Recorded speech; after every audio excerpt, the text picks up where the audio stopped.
In the welterweight division at UFC 303. You're seeing this right. The notorious Conor McGregor comes in at 22-6, takes on Michael Chandler. Finally, he comes in at 23-8, and this is going to be pretty much an even matchup.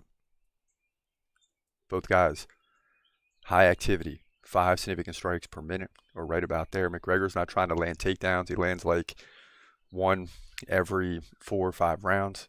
Chandler can land 2 takedowns over the course of 3 rounds, so look for him to get three or 4 takedowns in this fight. And that's what we got to keep an eye on. Can McGregor defend the takedowns? Now, Chandler also 71% takedown defense.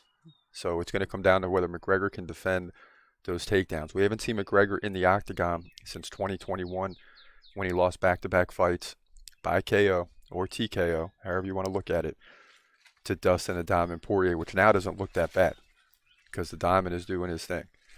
In his last 4 fights, he lost to DP twice, Khabib, and beat Donald Cerrone. But guess what? Chandler's in the same boat. He's lost 3 of the last 4 to like Gaethje, Oliveira, Poirier, the best in the division. He only has a win over Tony Ferguson. So what has he done lately? So both of these guys, very similar situation. This is why the matchmakers are looking at this fight. You put this together, 2 guys in a similar situation.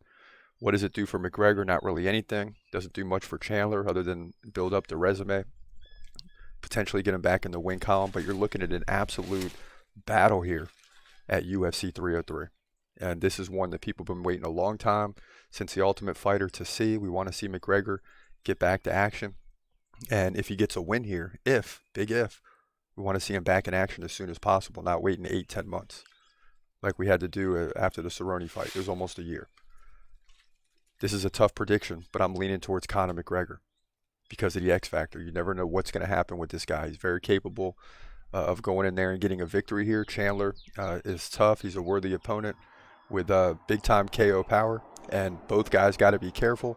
McGregor's got to defend the takedowns. He will, in my opinion. I think it's going to go to a decision. He wins 3 out of 5 rounds, assuming it's a 5-rounder, right? It should be. He wins 48-47 by unanimous decision to move to 23-6 here. Welterweight division, UFC 303.